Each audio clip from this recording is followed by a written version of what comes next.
Hello, dear fans, friends, and subscribers of Cricket Happenings. Welcome to the Cricket Show with your host, Ram. Unfortunately, the first one, I was not very sure whether I was live or not. So that's the reason I had to cancel it and come back. I'm sorry about that, but I'm back with you and going to talk to you on cricket. As I promised you, this particular, before I actually start, I would like to pay a small tribute some very sad news coming on a very what do you call celebratory day as Christmas, as a former England captain and all-rounder. Ray Illingworth has died at the age of 89. Now, Ray Illingworth, many just to give you an information. I've never seen this particular player, but I've heard a lot about him. I've seen his videos. Ray Illingworth was a good off-spinning all-rounder. He used to represent Yorkshire. He was playing in the 1950s. Probably I was not even born at that time. He made his debut at a very young age of just 19 years of age, and he led Yorkshire very successfully. And also, for England, he would have been a legend. He played 61 tests between 1958 and 1973, and he was the triumphant captain in the Ashes series. And also, he was also a part of a significant event, the first ever one-day international match which was played in the history of one-day cricket. It was at the MCG at the Melbourne Cricket Ground in January 1971, and Ray Illingworth was a part of that. He was a wonderful batsman and he was a very good off-spinner, and he also was a very good cricketing brain, so he was the leader of the team as well. And also he represented as a head coach. He was the chairman of selectors, and unfortunately he has passed away at the age of 89 on a very as I say, on a very auspicious day of Christmas. Well, I can just say that my condolences to all his family members. So I just wanted to start this off on a bit of a somber note here, but now moving on, we get back to the Boxing Day Test matches preview. The Boxing Day Test matches preview, as you know, the one test which is coming up, we all know the Ashes Test series is on. Australia are holding the upper hand right now in the Ashes Test series as the third test match, as we call it, the sort of a traditional Boxing Day Test matches on January the 26th, kicks off at the MCG, the Melbourne Cricket Ground, and one can't wait to watch it. England under tremendous pressure. I made wholesale changes in their team. I'm going to talk about that and do a bit preview as to what England can expect and what Australia can do. Australia will have Scott Boland making his debut as Jai Richardson, even after picking up Pfeiffer, unfortunately has pulled up with a leg injury, and it's the Australian selectors have thought that he should be rested. And Scott Boland, who has been bowling superbly in the Australian domestic scene, has got the nod. So I'll talk about that. And then it is the India. India is going to play the first match after being in South Africa. The first test match, the first Boxing Day test matches, as India's tour is starting off the Boxing Day test match against South Africa at the Centurion Park, where the South Africans are definitely having a stranglehold. One is their home advantage, and the other one is their wonderful record at Centurion, where they have won the majority of their test matches. So it should be a sort of a superb battle. But I'm going to do a preview. So first, let me get on.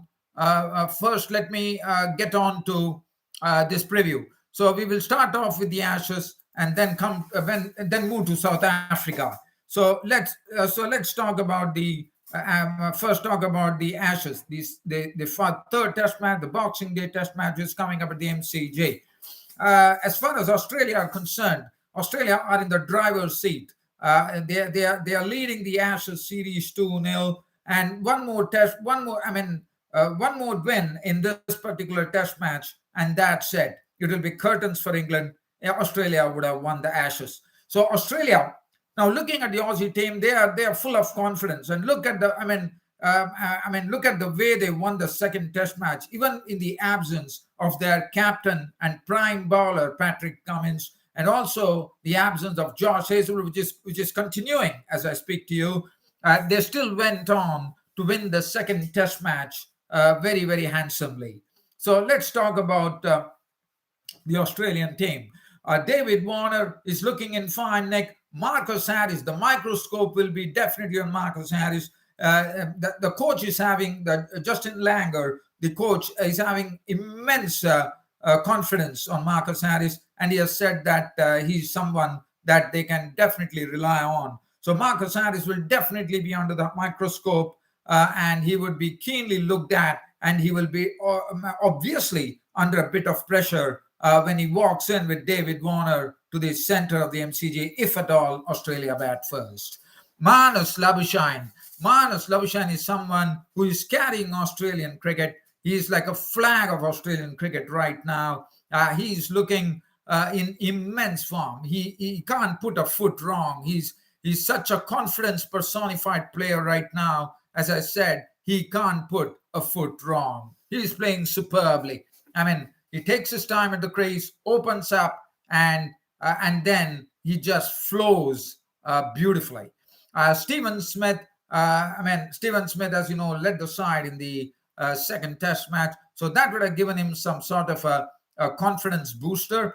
Probably could be more motivated. Even becoming the captain, he scored 90 odd runs as well, even though he missed his century. But Stephen Smith will definitely be looking forward to the battle, because I think Stephen Smith will have his confidence boosted, because one was after all the rough times that he faced when he was banned and reinstated. And then now, definitely one knows what it does to the morale of a particular person as a normal human being.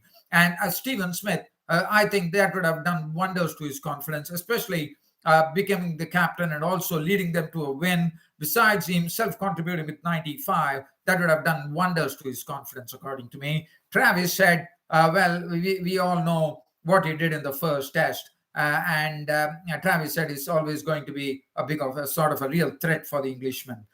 Cameron Green, Cameron Green, yes, one is waiting for probably for him to get a 50 in test cricket, 50 or a century probably, because Cameron Green with the ball has been someone who has got the very prized wicket of Joe Root, and he is looking very green indeed. Alex Carey, the wicketkeeper, he is also doing a very good job after taking the gloves for Australia. He has been doing a wonderful job, whether it be bat on the behind the stumps. Pat Cummins, the captain, is back, so that is going to reinvigorate the team, and the team is going to feel strengthened. Yes, Josh Hazelwood is missing from the pack, and that's the precise reason. Scott Boland, who has been doing a wonderful job in the county cricket scene in Australia, is back. Now, Jai Richardson, one would think that why Jai Richardson is not there. Jai Richardson took fifer, as you would remember, but they made him fifer, but unfortunately, due to his leg injury, the Aussies don't want to risk him, and they have decided that Scott Boland will be making his debut. So Michael Nasser, after doing a good job in the first test, finds himself out, and that definitely talks a lot about the healthy competition as far as Australian cricket is concerned. It's looking very healthy indeed. Scott Boland comes in. Mitchell Starc will be partnering Pat Cummins, and Mitchell Starc in this particular series is looking a real transformed bowler. He's looking like taking wickets every time he gets that red cherry in his hand. Nathan Lyon, the off spinner, the veteran, is there to provide them immense support. Now, this is as far as Australia is concerned.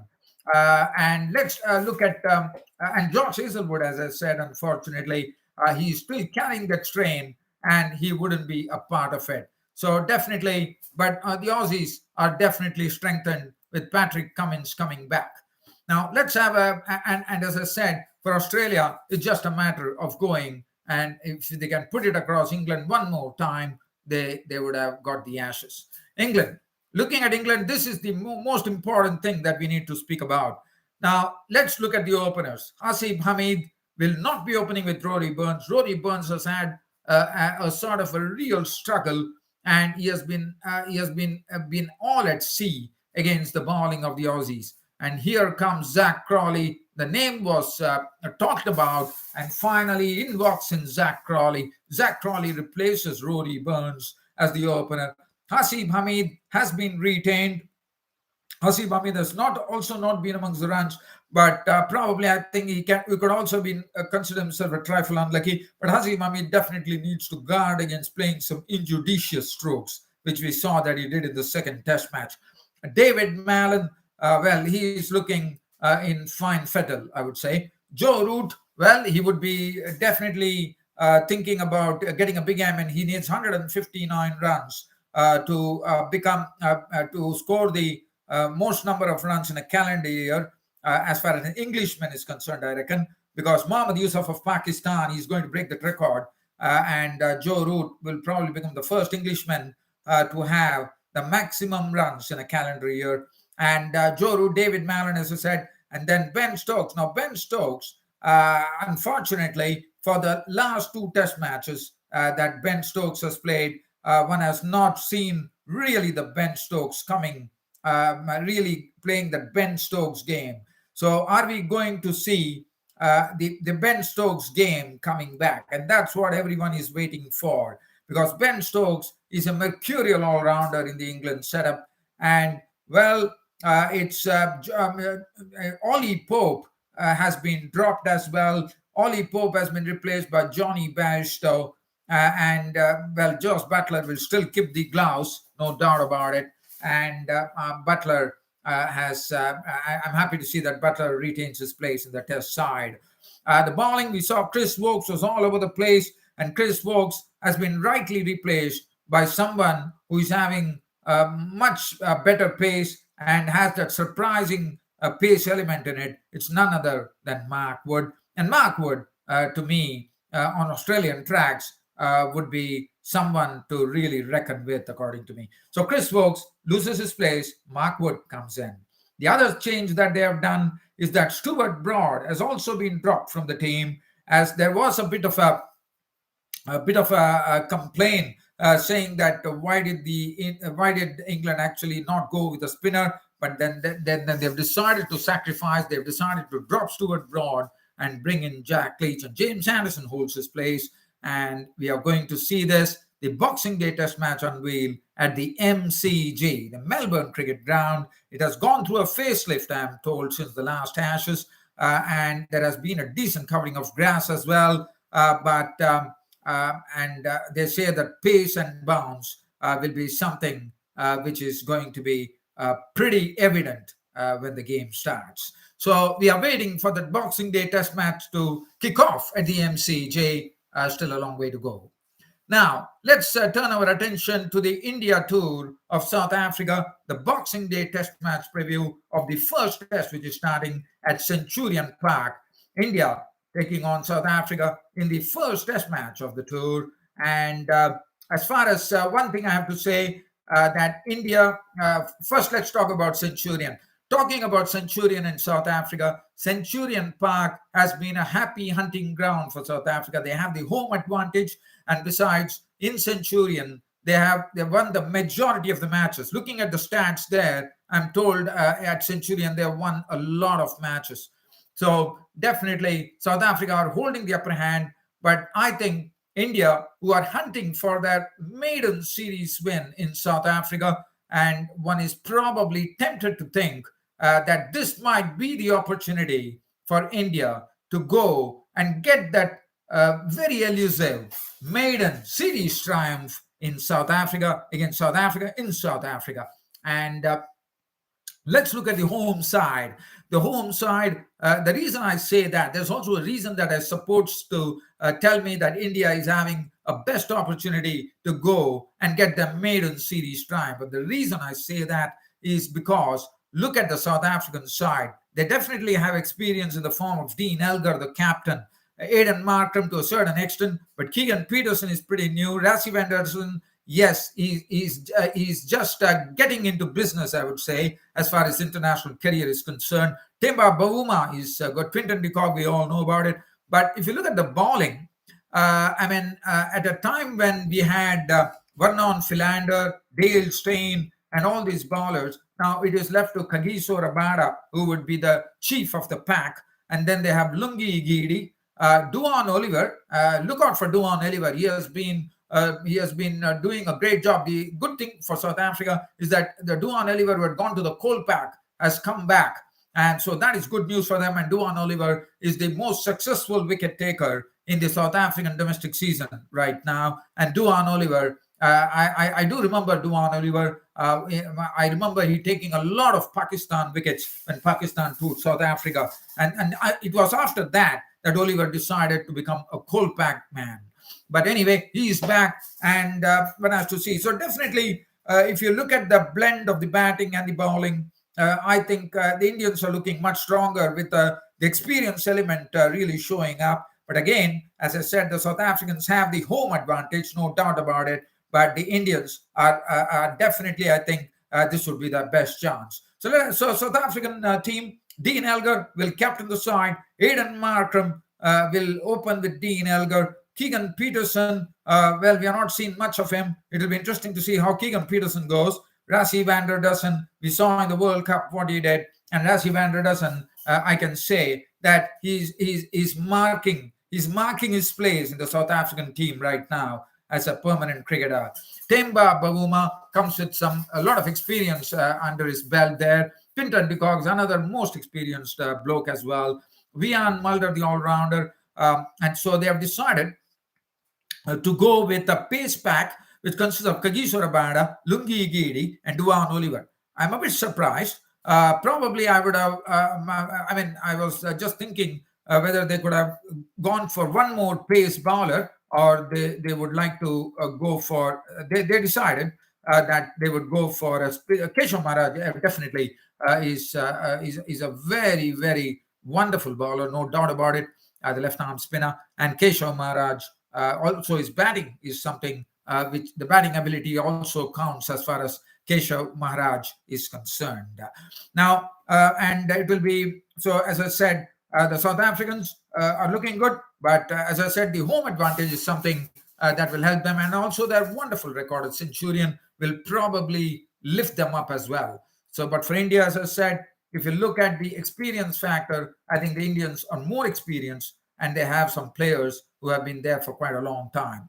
So, as far as it will be interesting to see, Virat Kohli is leading the side. He has gone through some troughs as he has been removed as the white ball captain, replaced by Rohit Sharma, and now Virat Kohli.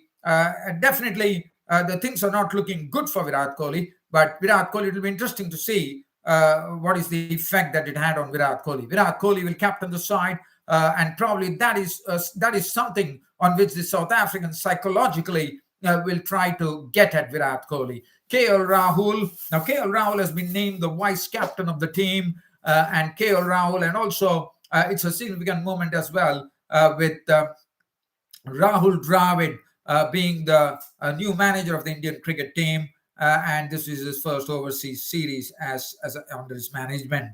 KL Rahul, the vice captain of the team, will open with Mayank Agarwal. Mayank Agarwal will open the innings with KL Rahul. And then they have the solid Cheteshwar Pujara, who is not going to budge an inch when he gets onto the batting crease. Mayank Agarwal will open with, as I said, KL Rahul, Pujara, Virat Kohli captaining the side. It will be interesting to see who comes into the side. It's Ajinkya Rahane, Shreyas Iyer, or Hanuma Vihari. I would probably say that Ajinkya Rahane, and the reason I say Ajinkya Rahane is because if you look at his stats abroad, I think Ajinkya Rahane is someone who should be considered, according to me, but one has to wait and watch as to what they really go for. Shreyas Iyer, he's good, no doubt about it. Hanuma Vihari is also a very compact. I would probably go between, not Shreyas Iyer, I would go between Ajinkya Rahane and Hanuma Vihari, and my nod would be for Ajinkya Rahane. Rishabh Pant will keep do the keeping, and then we have and there was a lot of speculation as to what is India going to do, whether they're going to go with a five pace pack as that India might probably go with a five bowler pace pack. Now, if you look at it, it doesn't look like a five bowler pace pack, according to me. If you look at the 11, that is the probable 11, it has Mohammad Shami, Jasprit Bumrah. I would go for Ishan Sharma because of his experience, and I would still go for Mohammad Siraj on this particular wicket. But it is interesting to see Shardul Thakur is also included. Now, looking at India's team, definitely Centurion pitch can really speed up, they say, on the balanced days. And unfortunately, I think the forecast at the Centurion is not looking good, because they're forecasting some thunderstorms even on the first and second days, and then once again on the fifth day there are thunderstorms. So looking at that, probably that's the reason I think India have included Shardul Thakur, because what he does is that Shardul Thakur, in those cloudy conditions, or in the conditions which are probably a bit cloudy or probably overcast, I think Shardul Thakur will have the ability to swing the ball both ways. So Shardul Thakur, to me, is someone that I would really agree on. And so they have Mohammad Shami, Jasprit Bumrah, and I think it should be Mohammad Siraj or Ishan Sharma, but one should probably go for Ishan Sharma. And Shardul Thakur would be probably getting the nod ahead of Mohammad Siraj, only because of his batting ability. And Ashwin is someone who is a certainty. So it's going to be very interesting. As I said, the South Africans are definitely, as I said, it is a matter of experience versus inexperience, I think. So India, as I said, is holding the key here. And I think this would be the best opportunity for India to go there and have the maiden series triumph in South Africa. Whether that is going to happen will be known when the first test match starts. On the Boxing Day, test match starts at the Centurion Park between India and South Africa. Well, dear fans and subscribers, again, wishing you all a Merry Christmas. All my friends and subscribers of Cricket Happenings, it has been an absolute pleasure bringing you the Cricket Happenings show. Your support has been tremendous, and I have been enjoying this. I've been basking in that glory, one could call. And right now, it's time for me to say goodbye, everybody. But again, I'll be back tomorrow, that's on a Sunday, with the first day's play report on both the Boxing Day test matches. And as I said, I'll be ending this Cricket Happenings also on a bit of a somber note with the former England captain and all-rounder Ray Illingworth passing away. That's it from me, your host Ram, for the cricket show for today, and rest in the next. Until then, it's good night.